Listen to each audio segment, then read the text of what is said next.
Are you hurt? People need to know that the shaking is not over. We'll get hit again. And it's going to be a bigger monster.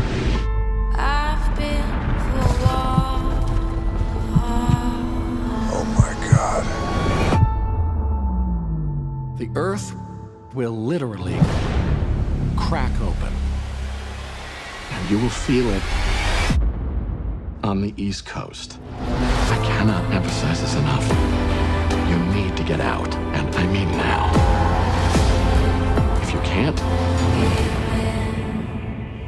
God be with you.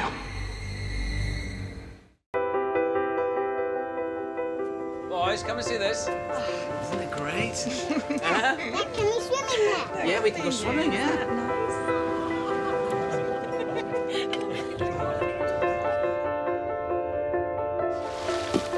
Go get it, Lucas.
It is evident that something strange is happening in the world.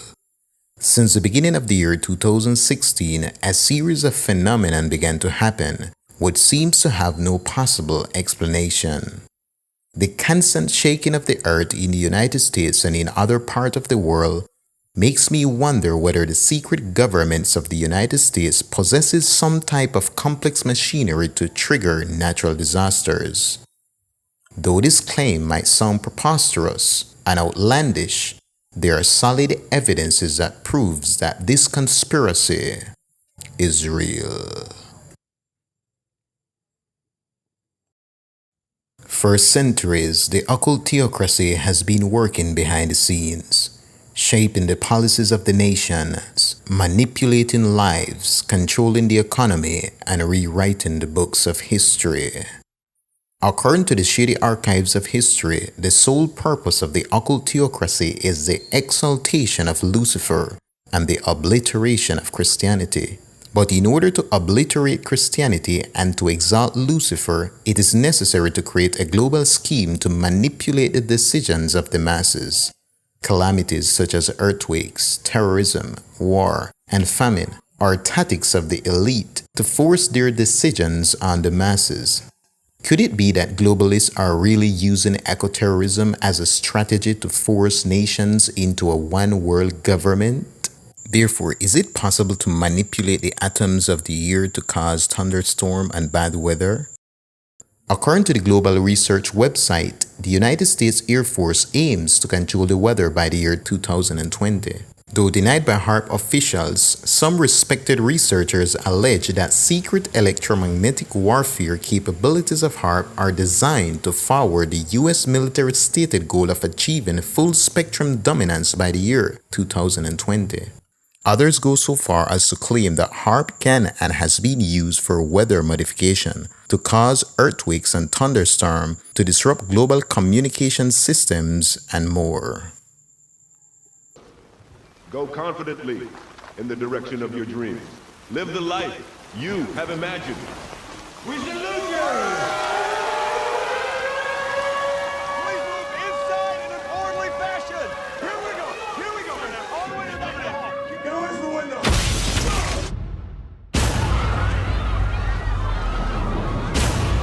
Get down. Face the wall. Cover your head. Stay down. Head down, everybody.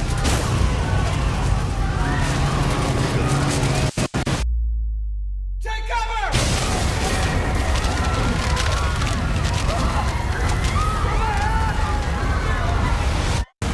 Watch out. And it was close. Dude, my arm hurts. All the warning sirens are down. If a tornado's coming your way, you're not gonna know it. Hey guys, it's splitting. There's another one. There's 3, 4. They're everywhere. I study storms all my life. And this one is bigger than any storm that has ever been.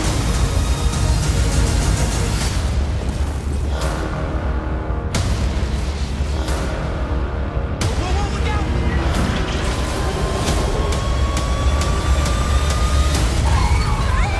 It's not gonna hold. Fred Burks is a former White House insider who worked as an interpreter with the US State Department. In 2004, he decided to resign from his job as an interpreter when he was asked to sign a new agreement which requires excessive secrecy. He said, "Weather modification and using the weather as a weapon is a prime interest of the US Air Force." A 1996 US Air Force report titled "Weather as a Force Multiplier: Owning the Weather in 2025" starts out stating, "The purpose of this paper is to outline a strategy for the use of future weather modification system to achieve military objectives rather than to provide a detailed technical roadmap." HAARP is a large phase array electromagnetic wave generator located in Alaska. This sophisticated machinery was created with the help of Dr. Bernard Eastland to carry out experiments for the governments of the United States. A 1987 patent to Dr. Eastland, titled "Method and Apparatus for Altering a Region in the Earth's Atmosphere, Ionosphere, and Magnosphere," states that the temperature of the ionosphere has been raised by hundreds of degrees in these experiments. But experts believe that HAARP is a weapon of mass destruction. When pointed at the sky, it can change the weather. When pointed to the ground, it can cause earthquakes and tsunamis. HAARP is housed in a massive 35-acre, 180-tower complex in Gakona, Alaska. The antennas can shoot 3.6 million watts of powerful radio waves into the upper part of the Earth's atmosphere, heating it up and creating irregularities that can cause the ionosphere to bounce the radio signal back to the ground.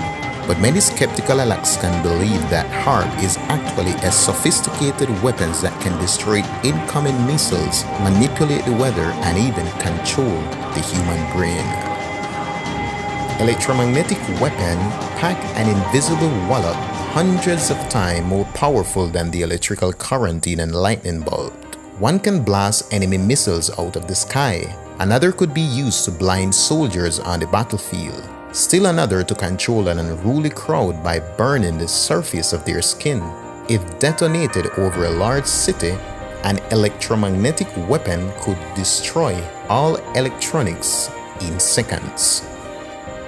Directed energy is a powerful technology. It could be used to heat the ionosphere to turn weather into a weapon of war. Imagine using a flood to destroy a city or a tornado to decimate an approaching army in the desert. If an electromagnetic pulse went over a city, basically all electronic things in your home would wink and go out, and they would be permanently destroyed. The military had spent a huge amount of time on weather modification as a concept for battle environment. Jerry E. Smith said, the ionosphere could potentially be artificially charged or injected with radiation at a certain point so that it becomes inhospitable to satellite or to space structures. The result could range from temporarily disabling the target to its complete destruction via an introduced explosion. Leading newspaper of New Zealand, the New Zealand Herald, published an article in the year 2000 that states that top-secret wartime experiments were conducted off the coast of Auckland to perfect a tidal wave bomb, declassified files reveal.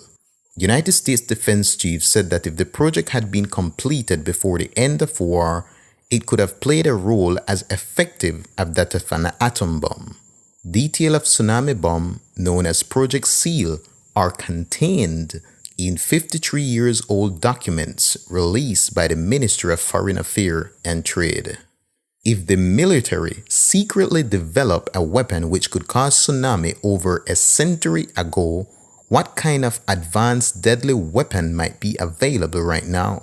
And why is the general public still doesn't know about secret weapons developed over 50 years ago? Clearly, the military has the capability to cause a tsunami and likely to cause earthquakes and hurricanes as well. The reason I'm here today is to encourage the U.S. Congress to take action to protect our country from its most imminent threat. Electricity would cease, the internet would go down, and the banking system. The smokescreen of national security used by government at every level. A strong America is the only thing standing in the way. Country only needs a little chaos. We have a fog that has descended on our entire nation. Hello, Mr. President. Now is the time. The average American family only has 3 days of food. We need to talk face to face. This is important. Sir, what's the mission? Disarm the population and restore order. Do you have any weapons inside your home or on your person? You had to give the president power to arrest any American by simply accusing them of terrorism. The vanity of nationalism will quickly fade. These are but the birth pangs of a new world order. I'm just so afraid of the world that you're gonna have to grow up in. This is a time, man, woman, young or old, when folks run and hide, or they pull up their bootstraps and they fight. In 1969, Dr. Delgado, while attached to the Yale School of Medicine, published his report Physical Control of the Mind Towards a Psyche-Civilized Society. After years of research with electrode embedded in the brains of chimps and humans, he stated that it was possible to control the human movement, glandular functions, specific mental manifestations, and to produce behavior indistinguishable from spontaneous activity. He wrote, "The individual is defenseless against direct manipulation of the brains because he is derived from the most intimate mechanism of biological reactivity." Later on, Dr. Delgado told Congress, "We need a program of psychosurgery for political control of our society. The purpose is physical control of the mind. Everyone who deviates from the norms can be surgically mutilated. Man does not have the right to develop his own mind. We must electrically control the brain. Someday, armies and generals will be controlled by electronic stimulation of the brain." Sounds like fiction, isn't it? But this is real. Telekinesis, the ability to move things using the mind, used to be the stuff of science fiction fantasy. Not anymore. Scientists in the US have developed a microchip which is implanted in the brain to operate computers and robots. Now, it could transform the lives of people who are paralysed or have lost limbs. And scientists are now ready to start testing on humans.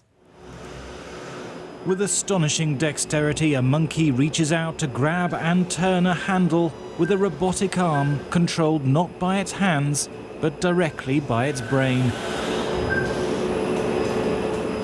With the power of thought, it can alter the speed and direction of the arm, twisting the joints to home in on its target. It shows no signs of distress from the wires leading from electrodes in its brain to a computer. The reward for each turn of the handle, a drink of water. The mind control works through a device implanted directly into the motor cortex, the part of the brain that governs voluntary movement. Electrodes pick up pulses within the millions of neurons and send them to a computer, which deciphers the pattern and strength of the signals to move the robotic arm. At first, monkeys moved pincers to retrieve a marshmallow and feed themselves, a feat in itself. But the three-dimensional movement of a wrist is far more complex. You can see that the wrist and the arm itself orients very nicely to this doorknob so that we can twist it. I'm going to open the first email which says congrats. At Brown University in New England, scientists have just started the first clinical trials of a similar device. BrainGate allows tetraplegic patients to control a computer cursor by thinking about moving their paralyzed hand. Next, I'm going to turn on my television. If the trials are successful, millions could benefit. Patients who've had a stroke, a degenerative disease, or a spinal cord injury. We could have a person who is paralyzed with a spinal cord injury be able to, with arm support, reach out, grab a glass of water, bring that glass to their mouth and take a drink on their own power just by thinking. That would be a huge breakthrough. Dr. Elizabeth Roster, former director of Technic Research Laboratory, bragged, "Give me the money and 3 months, and I will be able to affect the behavior of 80% of the people in this town without their knowing it. Make them happy, or at least they will think they're happy or aggressive." It was confirmed on the 14th of January 2003 that a technology of this type do exist. It is called Patent 6506-48B2, and it is able to manipulate the nervous system of the human via electromagnetic waves. The patent states the following: computer monitors and TV monitors can be made to emit weak, low-frequency electromagnetic fields merely by pulsing the intensity of the display images. Experiments have shown that 1 second Hertz sensory resonance can be excited in this manner in a subject near the monitor. The 2.4 Hertz sensory resonance can also be excited in this fashion. Hence, a TV monitor or computer monitor can be used to manipulate the nervous system of nearby people. If they can control our mood or put words in our brain without a chip, how much more can they achieve with a chip installed in the brain? According to Geraldine A. Hamilton, director of COS of Emulate, chips will be used for medical purposes. However, Jezebel Trent, the founder of ICAACT, tells us that this technology will be used to label us crazy and strip us of our freedom. In 2008, a lady in the state of Georgia by the name of Kathleen Gary made some serious claim against the U.S. Department of State of Defense. Kathleen Gary claimed that she had a microchip implanted in her against her will and that the effect from it has caused her many problems. Years ago, when we saw movies like Robocop, Eva Maria, and even EX Deus, we thought it was merely fiction, but to our surprise, it is only a glimpse of reality.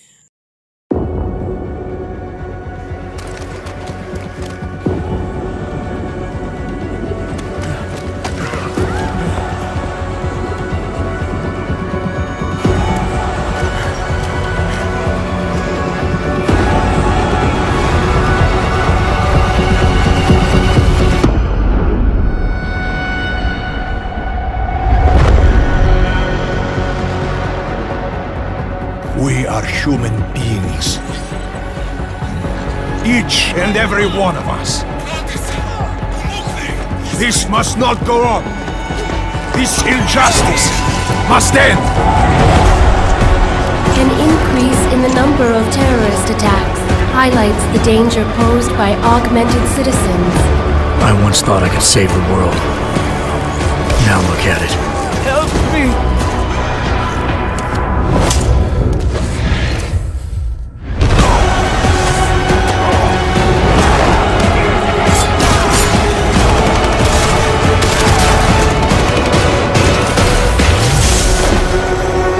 Sometimes you just have to let go and embrace what you've become. They've worked from the shadows for years, shaping the future, manipulating lives, controlling information. Innocents have died as they play their game. We will not sit idly by and allow our rights to be eroded out of fear and ignorance any longer. We will not be herded into ghettos and treated as outcasts. We will stop at nothing. The world is different now. The old rules no longer apply.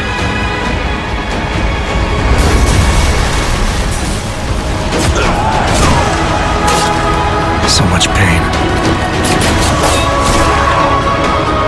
So many lies.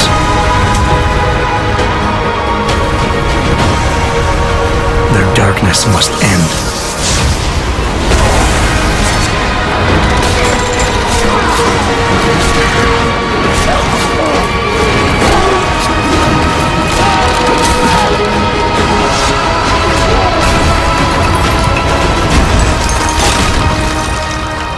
This should be your fight as well, brother.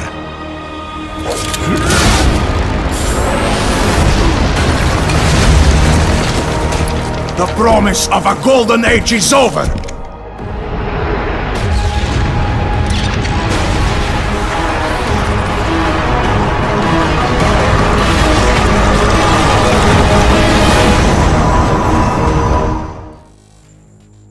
Under the Dome is an American science fiction drama television series that tells the story of the resident of a fictional small town of Chester's Mill, where a massive, transparent, seemingly indestructible dome suddenly cuts them from off the rest of the world.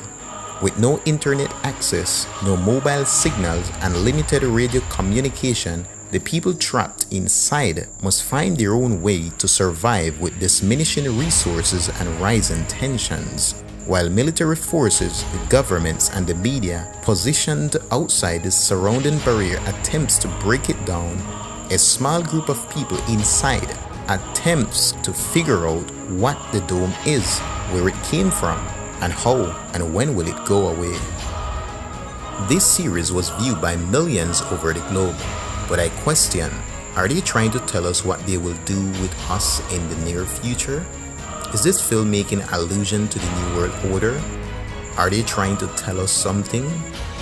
Whether this series is an allusion to the New World Order or not, it is clear that something isn't right. The tightly knit network and advanced technologies that we are under makes it clear that we are prisoners to a system that enslaves us mercilessly. How did we get here? Technology is advancing at a phenomenal rate. Artificial eyes to cybernetic limbs. The promise of a better future. We now have the choice to free ourselves from any kind of limitation. Strength, power, speed. Now I focus on what really matters. Have these augmentations really been tested? There are people who say that what is happening is unnatural, that we're playing God. But people were scared of electricity, and where would the world be without What that? happens if this technology falls into the wrong hands? Diseases or viruses that could wipe out the human race. Transhumanism is the belief that the human race can evolve beyond its current physical and mental limitations, especially by the means of science and technology. On May 10, 2014, U.S. presidential candidate of Transhumanist Party, creator of Immortality Boss, author of #1 best-selling philosophy novel, The Transhumanist Wager, Zoltan Isvan, published an article on the Huffington Post online magazine where he pinpointed the aim of the transhumanist movement. He said, "Transhumanism literally means beyond human." The transhumanists consist of life extensionists, techno-optimists, singularitarians, biohackers, roboticists, all proponents, and futurists who embrace the radical science and technology to improve the human condition. The most important aim for many transhumanists is to overcome human mortality, a goal some believe is achievable by the year 2045.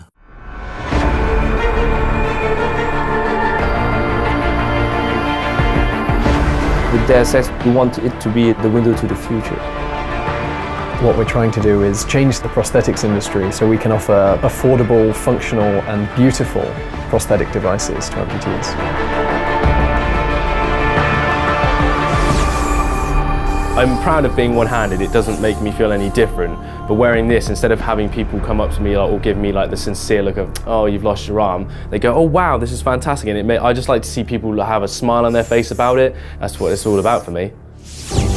Because we're heavily promoting this kind of technology, some people really think like we were producing, augmented arms. And some fans or some moms and so on were asking, where can I buy your arm? And unfortunately, we have to say, we're not building any arms, we're just a video game company.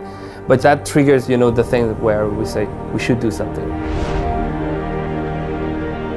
It was a really natural fit when they got in touch with us. We were almost expecting it at some point, and we formed this idea to try and turn Adam Jensen's arm into a real-life bionic limb.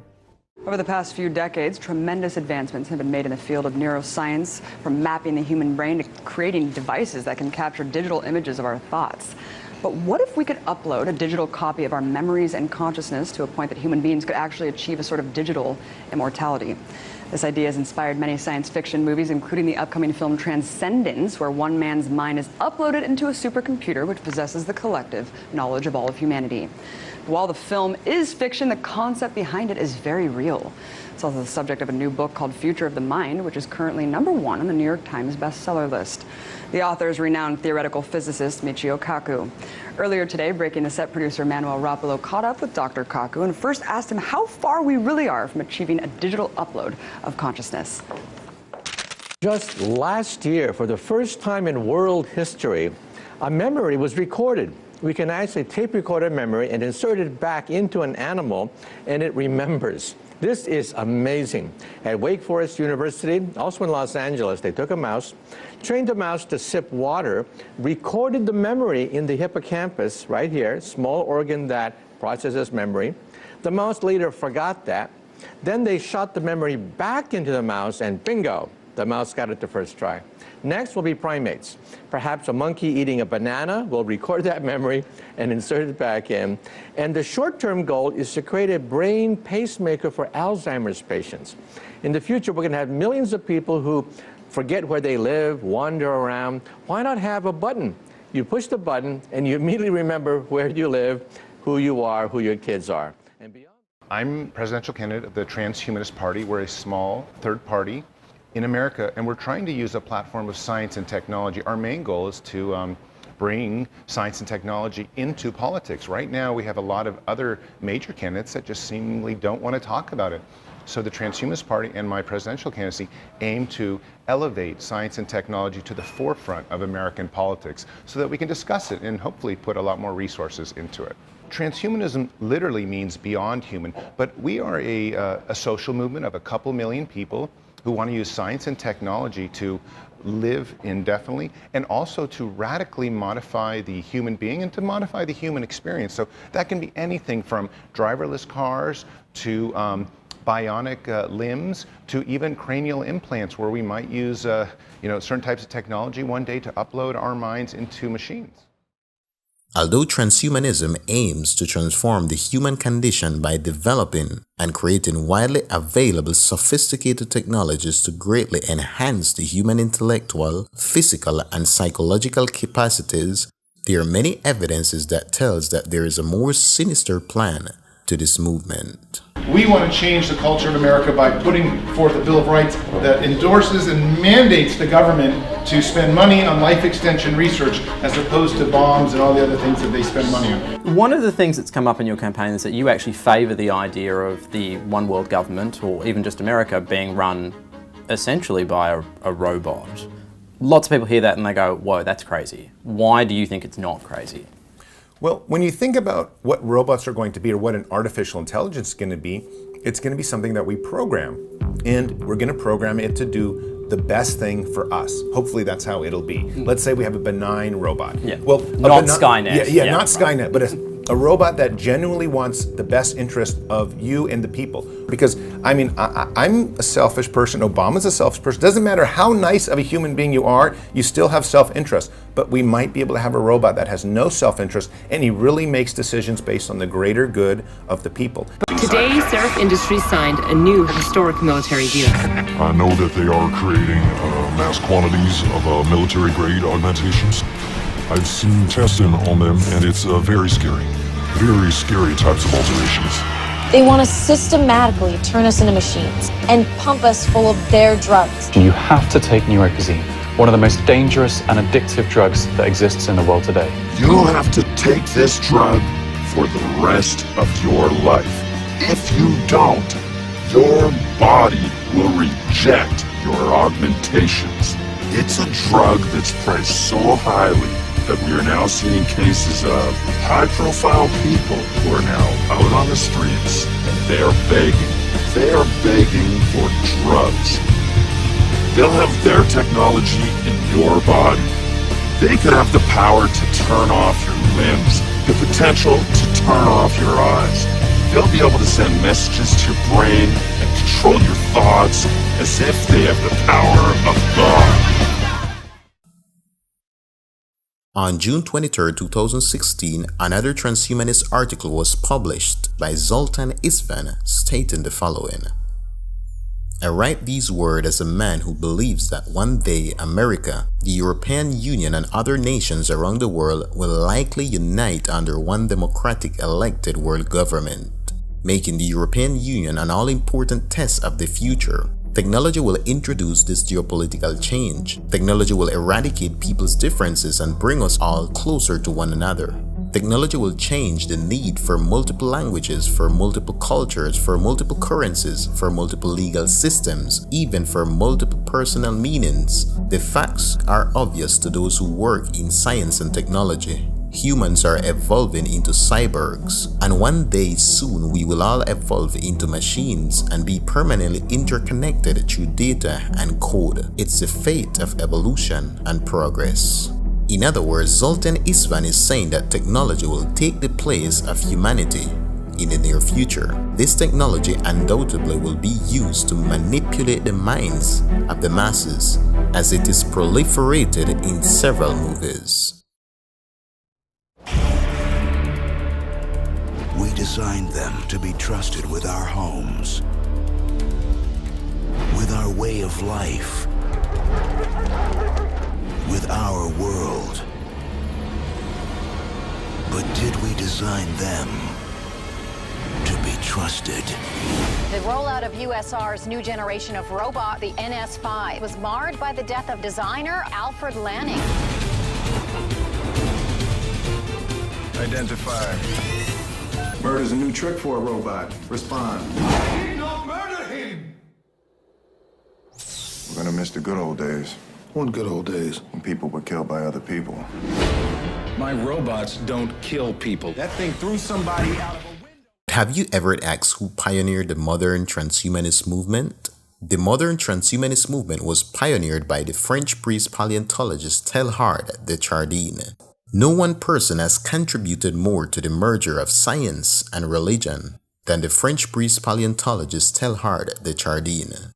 Teilhard dreamed of humanity merging into God, and each realizing his own godhood at the Omega point.